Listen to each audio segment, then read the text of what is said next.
Invité de RFI ce mardi 22 octobre au matin, Yacine Bellatar a multiplié les critiques, parfois vives, à l'encontre du ministre de l'Éducation nationale, Jean-Michel Blanquer, dont il ne pense pas le plus grand bien. On a un ministre de l'Éducation nationale qui n'est même pas éduqué, a-t-il déploré, en réponse aux tristes propos du ministre au sujet du voile. J'aimerais savoir de quel droit, maintenant, il rentre sur des notions de vivre ensemble ? S'est-il interrogé à l'antenne.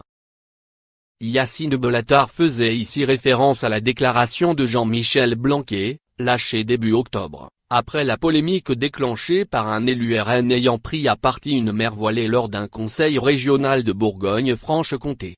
S'il a rappelé que la loi n'interdisait pas aux mères musulmanes d'être voilées lorsqu'elles accompagnent des sorties scolaires, Jean-Michel Blanquer a ajouté que le voile n'est pas souhaitable dans notre société, ce n'est pas quelque chose à encourager. Une phrase vécue comme une insulte par toute une frange de professeurs qui, ont peu de moyens, et, font en sorte de travailler sur le vivre ensemble dans des établissements précaires, a clamé Yacine Bellatar sur RFI, ajoutant. Si j'étais lui, j'éviterais de mettre les pieds dans le 93, je ne dirais pas non plus, qu'il est en danger, j'ai déjà assez de problèmes comme ça.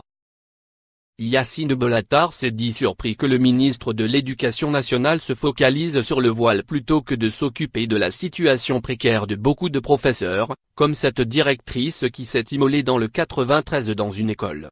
Une allusion au suicide de la directrice d'une école de Pantin, Christine Renon, dont le corps a été retrouvé dans le hall d'une école maternelle fin septembre dernier. Le vrai problème, c'est qu'aujourd'hui on ne peut pas être seulement le ministre de l'Éducation nationale du lycée Henri-Ive.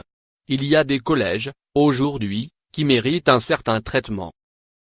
Blessé par la polémique sur le voile qui agite en ce moment la France et l'inévitable débat qui a suivi sur l'islam et les musulmans, Yacine Bellatar a démissionné, le 17 octobre dernier, du Conseil présidentiel des villes.